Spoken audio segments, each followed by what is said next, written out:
et messieurs, bonsoir. Merci d'avoir choisi RTI1. Voici les titres de ce 20h.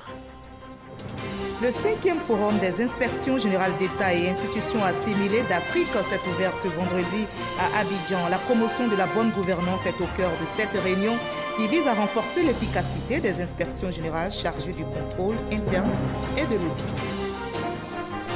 Les pluies diluviennes n'ont pas fait de dégâts à Boaké. L'eau s'est remise à couler dans les robinets à la faveur des fortes pluies de ces derniers jours. Les populations sont soulagées. Les raccordements de forages permettront de donner de l'eau potable à toute la ville de Boaké.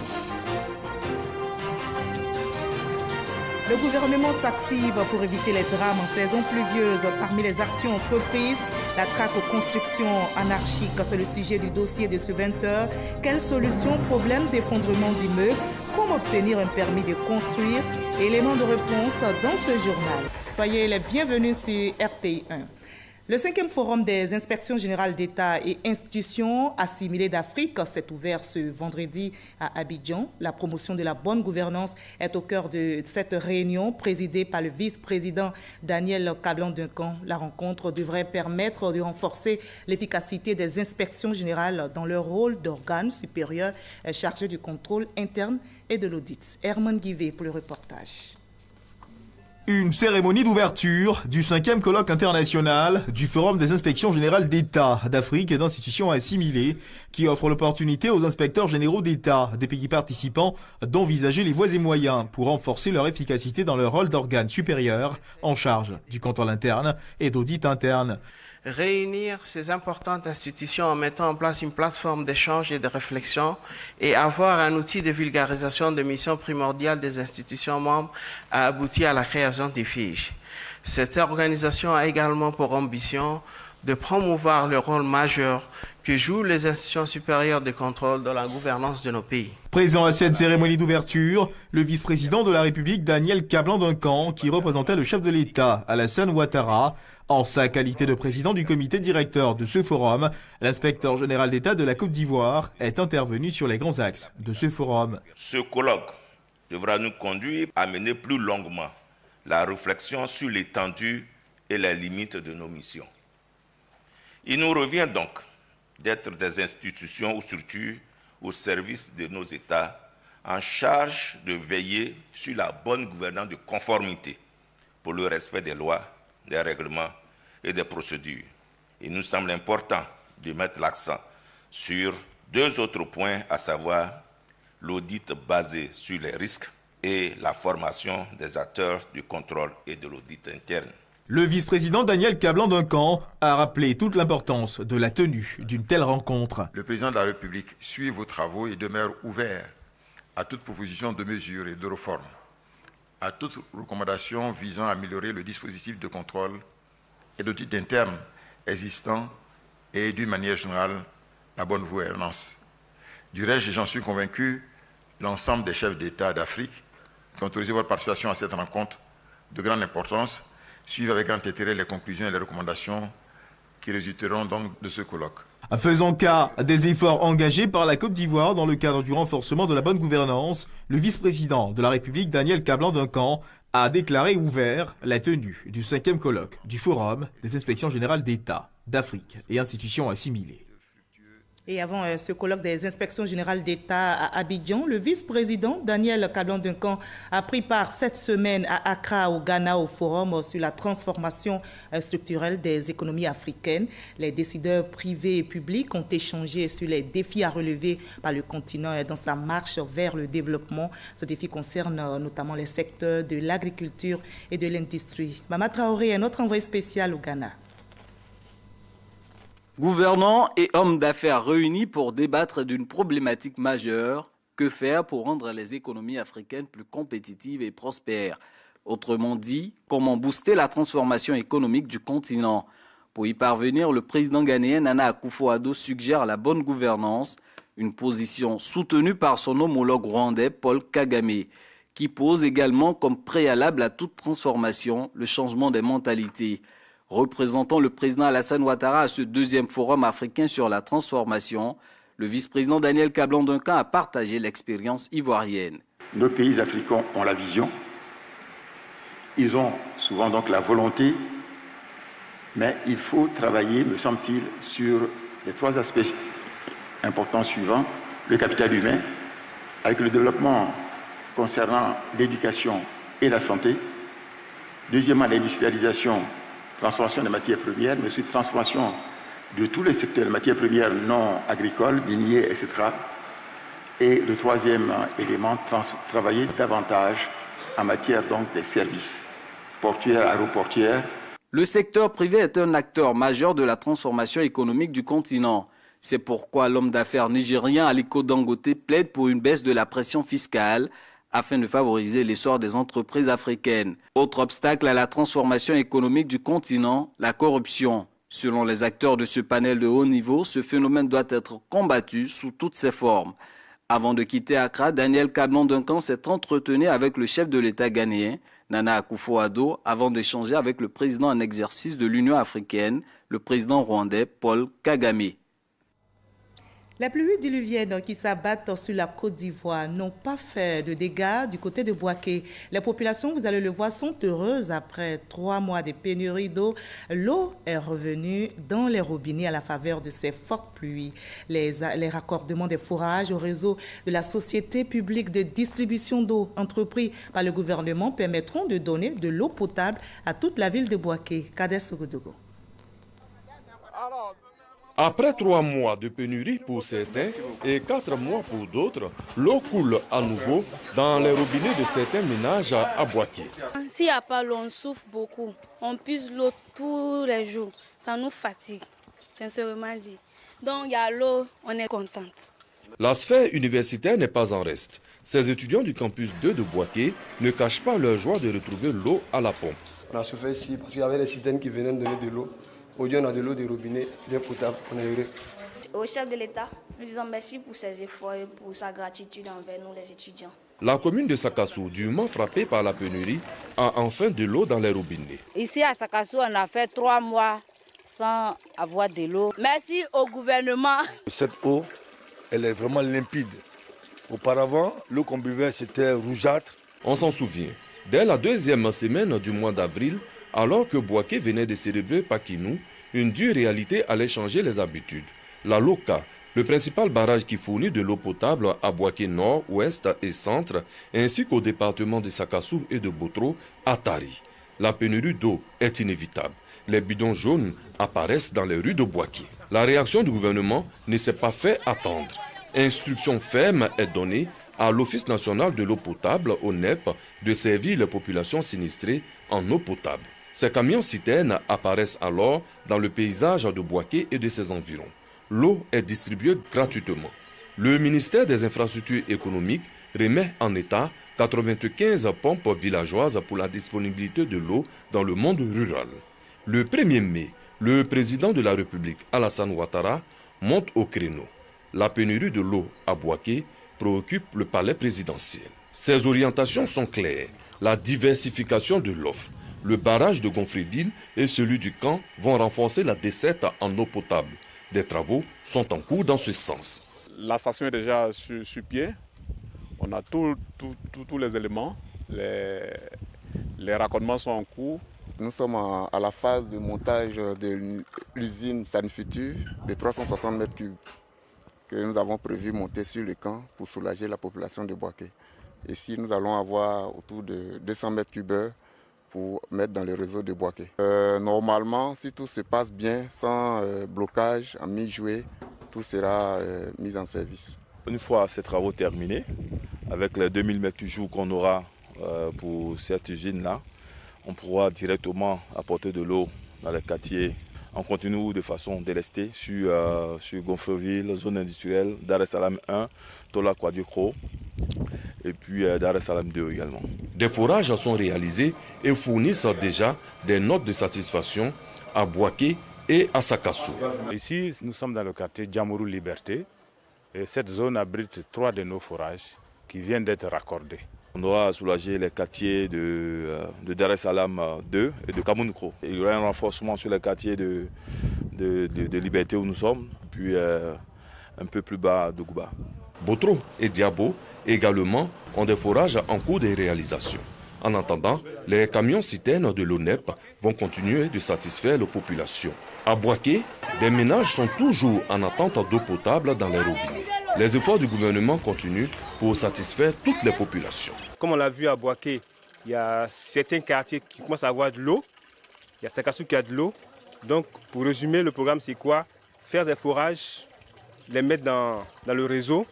Et puis, dans un thème plus rapproché qui va commencer bientôt, prendre de l'eau sur le mandament à Béomi et le ramener à l'usine de la Loca pour nous ramener à la situation qui était avant la crise. En attendant, l'eau de forage a conquis certaines personnes. Je bois l'eau devant vous pour vous montrer. Bonne dégustation. Voilà ces eaux de pluie qui suscitent la joie du côté de Boaké. Malheureusement, on fait des dégâts ici à Abidjan et dans certaines localités. Eh bien, pour éviter les drames, le gouvernement multiplie les alertes. Les populations sont invitées à adopter de bons comportements cette saison pluvieuse. Il s'agit de 6 règles d'or à observer, entre autres, éviter les zones inondées, se munir d'un kit de survie. On en sait plus avec Serge Collier. Alerte à inondation. Les bons comportements. Suivez régulièrement les informations à la télévision, à la radio, sur Internet et les réseaux sociaux officiels. Évitez de vous déplacer ou de traverser une zone inondée à pied ou en voiture. Éloignez-vous des eaux de ruissellement et des caniveaux. Installez-vous en hauteur, à l'abri dans un bâtiment. Coupez l'électricité et le gaz. Mettez les produits d'entretien et produits chimiques en hauteur. Assurez-vous que les enfants en bas âge sont à portée de vue d'un adulte. Ne laissez pas les enfants jouer dans les eaux de ruissellement. Souciez-vous des personnes proches, signalez votre départ, destination et arrivée à vos proches. Ayez une torche avec des piles chargées, ayez un téléphone fonctionnel avec les numéros d'urgence enregistrés, ayez des bouteilles d'eau, du lait pour les enfants et des médicaments. Numéro d'urgence 180 pour les pompiers, 01 93 28 44 64 49 69 pour la police, 22 47 87 03, 22 47 87 36 pour l'Office national de la protection civile. N'appelez les secours qu'en cas d'urgence. Ne pas encombrer les lignes d'urgence pour permettre de sauver des vies. Et voilà des règles d'or à observer en cette période de pluie. Je vous livre à présent ce communiqué du ministère des Transports. Afin de permettre aux automobilistes de se déplacer en toute sécurité en cette période pluvieuse, le ministère des Transports appelle l'attention de tous sur les principaux dangers de la circulation en temps de pluie et sur les précautions à prendre.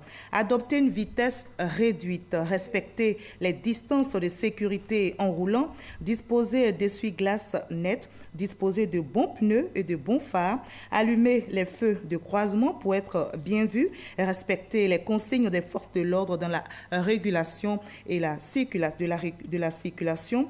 En cas de panne sur la chaussée, signaler le véhicule avec un triangle de pré-signalisation, puis le faire enlever sans tarder. Éviter les dépassements et les stationnements dangereux.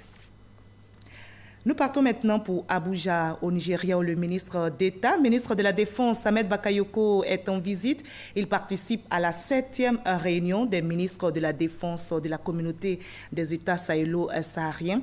La communauté veut consolider les acquis de la lutte contre le terrorisme à travers les actions de développement. L'accent est aussi mis sur la coopération entre les pays. C'est ce que nous explique Abou Sanogo. La consolidation des acquis de la lutte contre le terrorisme par la solidarité et les actions de développement au cœur de la 7e réunion des ministres de la Défense de la CENSAD, la communauté des États sahélo-sahariens à Abuja au Nigeria. Le ministre d'État, ministre de la Défense Ahmed Bakayoko a présidé cette rencontre dédiée à l'examen des voies et moyens de renforcer la coopération entre les différents pays de la CENSAD dans la lutte contre le fléau terroriste à travers le soutien mutuel, le partage d'expériences et d'expertise dans les domaines de la sécurité et de la défense et l'enclenchement des dynamiques de développement. Le vice-président de la République fédérale du Nigeria, Dr Yemi Osinbajo, a procédé à l'ouverture de la présente réunion qui a vu le ministre d'État, ministre de la Défense Ahmed Bakayoko passer le maillet au ministre de la Défense du Nigeria, pays hôte de la session 2018. La réunion des ministres de la Défense de la communauté des États sahélo-sahariens est une plateforme d'échange pour trouver les solutions durables à cette situation de menace permanente. La CENSAD est le groupement sous-régional le plus important de l'Afrique. Il regroupe 28 pays africains. Pour rappel, la Côte d'Ivoire a organisé la 6e réunion des ministres de la Défense. Je vous conduis à présent à la 15e journée du communicateur organisée ici à Abidjan. C'est à l'Institut des sciences et techniques de la communication ISTC Polytechnique. Ces journées ouvertes aujourd'hui seront marquées entre autres par la restitution officielle des travaux effectués par les promotions sortantes des jours. Le ministre Bruno Koné-Nabagné, le secrétaire d'État auprès du Premier ministre chargé du budget et du portefeuille de l'État, y était. Noli Wandoué, Franck Quadio pour le reportage. L'ISTC Polytechnique en chiffres et en pourcentage, le thème de cette 15e édition des Journées du communicateur, l'objectif, faire une évaluation et interpréter les résultats en vue de mieux orienter l'avenir de l'Institut. À 25 ans révolus, il aura enregistré, dans un ordre différent, 9192 étudiants inscrits, soit en moyenne 383 étudiants inscrits par an. 2231 diplômés, soit en moyenne 92 diplômés par an. Moussa Sanogo, en charge du budget du portefeuille de l'État et parrain des GICOM 2018, a réitéré le soutien de l'État de Côte d'Ivoire à l'ISTC et promis rehausser l'image de cet institut. Quant au ministre de tutelle, Bruno Koné, il a félicité la direction de l'école et a exhorté les étudiants à plus d'abnégation au travail.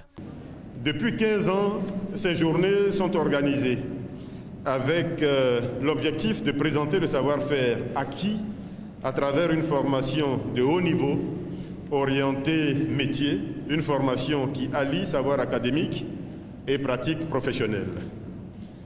Bien des professionnels de la communication, aujourd'hui connus et reconnus, sont sortis de cette grande école qu'est l'ISTC. Vis-à-vis de l'ISTC Polytechnique, l'État affichera la même détermination pour permettre à l'Institut et à ses 5 écoles de continuer de glaner des lauriers et de gagner en notoriété tant en Côte d'Ivoire qu'au-delà de ses frontières. L'État aidera à engager la réhabilitation de l'ensemble des infrastructures de votre établissement. Ténacité et scène émulation, les propos du patron de ces 15e journées, Thierry Talon, ministre du pétrole, de l'énergie et du développement des énergies renouvelables. Des conseils bien perçus par les étudiants, ils se disent outillés pour conquérir le marché de l'emploi. J'ai été formée en plusieurs domaines et nous avons même réalisé des projets ici à l'ISTC et pour ça, je confirme être prête pour le marché de l'emploi.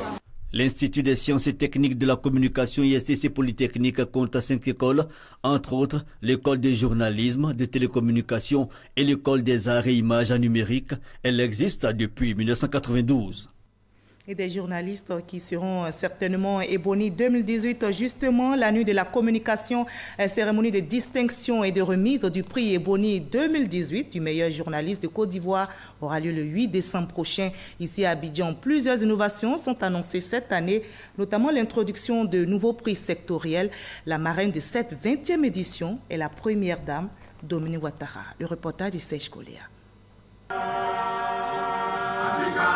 C'est reparti pour le prix Ebony du meilleur journaliste de Côte d'Ivoire. L'édition 2018, la 20e du genre, sera marquée, selon le président de l'UNJCI, l'Union nationale des journalistes de Côte d'Ivoire, par plusieurs innovations. Tous les prix traditionnels sont maintenus, mais en ce qui concerne les prix sectoriels, nous avons tenu à apporter quelques innovations, notamment un prix spécial pour la lutte contre la fraude dans le secteur de l'électricité. Je l'ai annoncé, le jury sera remanié, mais ce sera en collaboration avec les membres actuels du jury. La soirée Ebony 2018 marque également la fin du deuxième mandat du président de l'UNJCI. Moussa Traoré entend honorer les soutiens de l'organisation à travers 2 super Ebony d'honneur. Parrain de cette cérémonie de lancement, le ministre de l'Intérieur et de la Sécurité salue le prix Ebony, symbole d'excellence dans le milieu de la presse. Nous avons tenu à saluer le professionnalisme des journalistes de Côte d'Ivoire, qui a permis aujourd'hui, depuis 20 ans, de préserver un prix dont la renommée a dépassé les frontières. Et nous ne sommes pas surpris que Madame la Première Dame ait accepté de prêter son image au prix à décerner à l'occasion du 20e anniversaire du prix Ebony. Les candidats à la succession de Kone Pargasoro de la RTI Super Ebony 2017 sont invités à participer. Les productions publiées d'octobre 2017 à octobre 2018 seront prises en compte. Dans le domaine agricole, le Conseil Café Cacao tient actuellement sa 7e session à Yamoussoukro. Les participants débattent de la stabilisation de la production nationale à 2 millions de tonnes et au recentrage des projets de 2012 à ce jour. Notez que plus de 37 milliards de francs CFA ont été investis dans divers projets et 19 accords ont été signés. C'est ce que nous rapporte Noël Nyagno. La plateforme de partenariat public-privé de la filière café-cacao est à sa 7e session dans un contexte de chute de prix sur le marché mondial et de prise de conscience des deux grands producteurs mondiaux que sont la Côte d'Ivoire et le Ghana de se rapprocher pour influer sur le cours du marché. Deux questions qui occuperont une place de choix dans les échanges pour être en phase avec l'esprit de la création de la plateforme après la réforme et sa mise en place en mai 2012. Nous allons voir ici avec la plateforme quelles stratégies on met en place et quelle est leur contribution pour la stabilisation des prix du cacao. Quelle est la stratégie qu'on avait pour maîtriser les endémies, notamment le swallowing. Quelle est la stratégie, surtout au vu de nos problèmes sur le marché mondial, de transformer le maximum de notre production, dépasser même la première transformation pour qu'on augmente la plus-value, mais aussi qu'on minimise les risques de volatilité des prix sur le marché mondial. Productrices, producteurs, pouvoirs publics, privés, partenaires techniques et financiers ont 3 jours pour se parler et trouver les moyens de booster la filière pour le bonheur de l'ensemble de la chaîne des valeurs. Dans cette optique, le Conseil met sur la table des échanges la pause à la distribution de matériel végétal cacao et le recentrage des projets. Tous les programmes qui contribuent à l'augmentation de la production doivent s'arrêter. Nos autorités nous ont demandé de mettre une pause dans la production du cacao, de stabiliser à 2 millions de tonnes. Autre menu à cette rencontre, le rapprochement Côte d'Ivoire-Ghana. Imaginez si nous nous entendons, que nous disons à 1300, 1400 francs sur le marché international, si on est en dessous, nous ne vendons pas. Ceux qui veulent s'approvisionner sont obligés d'acheter au prix que nous allons indiquer. En attendant les conclusions des travaux, les producteurs soulignent leur adhésion. Quand on fait un travail, à un certain moment, il faut faire une pause pour faire le bilan. Aujourd'hui, il y a une surproduction. Donc il faut s'arrêter pour voir comment juguler cette surproduction. C'est elle qui fait que les prix baissent. La plateforme, ça va me faire changer beaucoup de choses. Voilà qu'on parle du reboisement, voilà qu'on parle de régénération des plantations. Les plantations qui sont attaquées par le chou, on doit le détruire. Moi, chez moi, on a déjà détruit 2 hectares que j'ai replantés. La plateforme de partenariat public-privé, c'est au début 40 membres. Ils sont aujourd'hui 400 avec un niveau de financement de plus de 37 milliards repartis entre le Conseil, 35%, les privés, les partenaires techniques et financiers pour 65%. L'eau est source de vie. Le gouvernement s'active donc pour éviter les drames en cette saison pluvieuse. Parmi les actions entreprises, il y a la traque aux constructions anarchiques. C'est d'ailleurs le sujet que vous propose le service Société Grandes Enquêtes de la rédaction de RTI 1 ce soir. Quelles solutions au problème d'effondrement d'immeubles? Quelles sont les conditions pour obtenir un permis de construire? Et surtout, que fait l'État pour empêcher ces constructions anarchiques? Élément de réponse avec Didier Nguessan et Franck Quadio.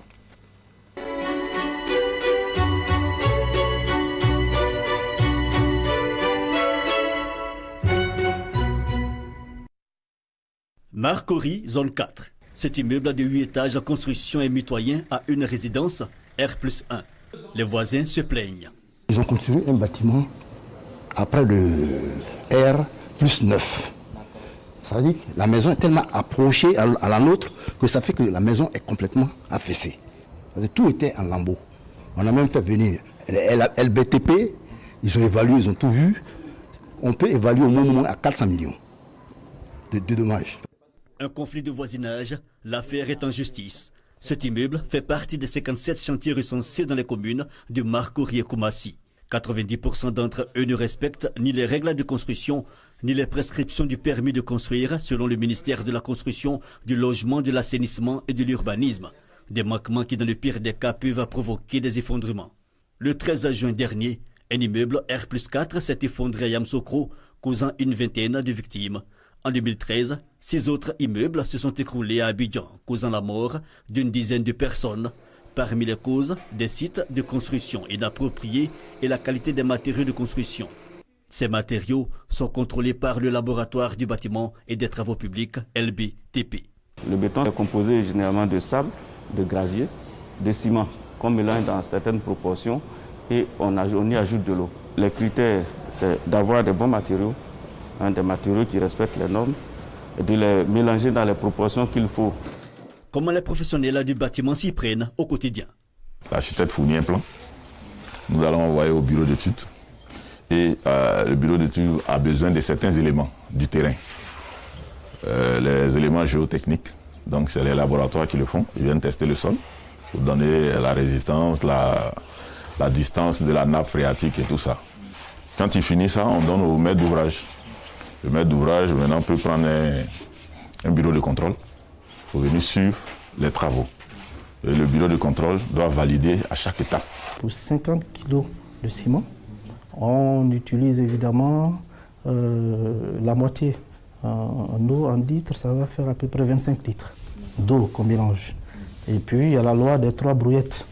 Pour 3 brouettes, il faut un paquet de ciment de 50 kg et 25 litres d'eau. De sorte que lorsqu'une maison est construite, ça puisse résister non seulement au vent, aux intempéries. En plus de ne pas toujours respecter cette procédure, certains entrepreneurs en bâtiment et maîtres d'ouvrage emploient des ouvriers, souvent peu qualifiés.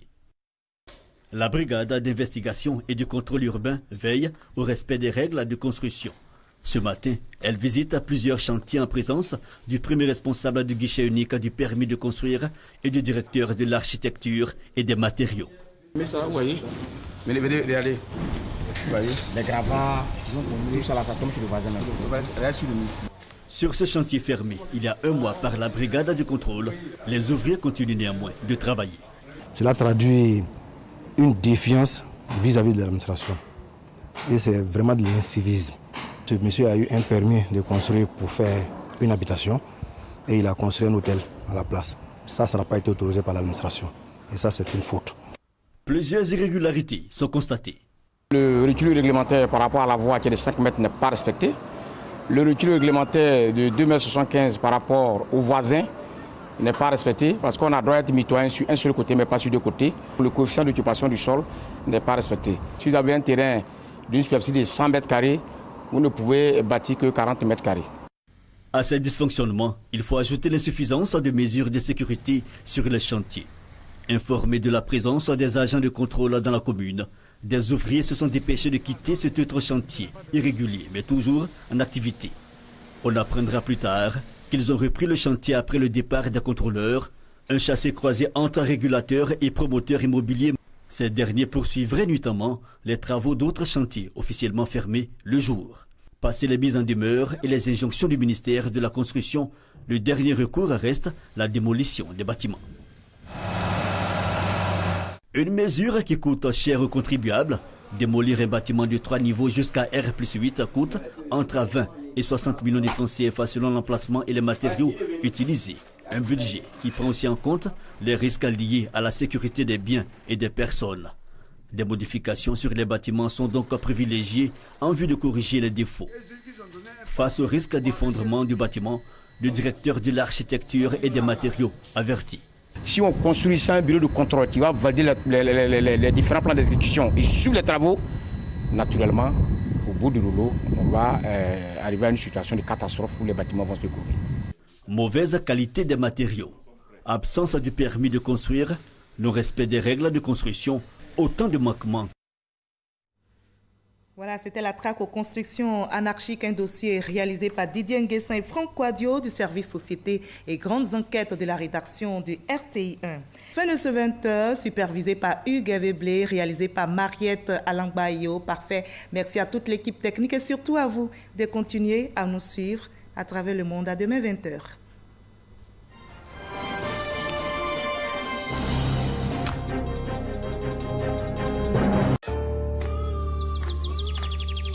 Une nouvelle étiquette pour Candia. Candia le lait, onctueux, soyeux, crémeux. Candia, c'est le bon goût du lait. Moi, c'est Candia. Bienvenue sur MyCMU, votre application mobile pour tout savoir sur la couverture maladie universelle CMU. Simple d'utilisation, MyCMU facilite la vie des assurés en donnant toutes les informations utiles. MyCMU fonctionne sur les téléphones Android et ne nécessite pas de connexion Internet. Grâce à votre application, vous obtiendrez des informations sur les sites d'enrôlement, l'état de vos cotisations, le panier de soins, les centres de santé, les pharmacies du réseau CMU. MyCMU vous permet également d'effectuer votre pré-enrôlement avant de vous rendre dans un centre pour finaliser l'opération. Alors n'attends plus, télécharge-moi sur Play Store et la couverture maladie universelle n'aura plus de secret pour toi.